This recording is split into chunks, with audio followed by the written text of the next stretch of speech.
In this video, I'm going to show you how to change key in Cakewalk. Now to do this, there's actually two different ways. One is permanent, and then the second one is going to be during playback. So if I just go and basically double click on this MIDI over here to open up the piano roll, you can just hear what it sounds like right now.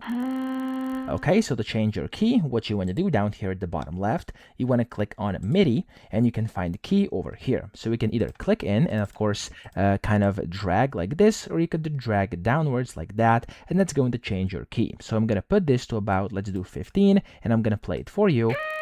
You can hear this already has changed the key, and if I go up even more like that, you can hear it's basically changing the key, okay? You need no more proof, I think. So that's the first thing you can do. But then if you want it to be permanent, you want to transpose. So you want to click on the specific MIDI track or audio clip like this to select it. You want to go to process and then click on transpose.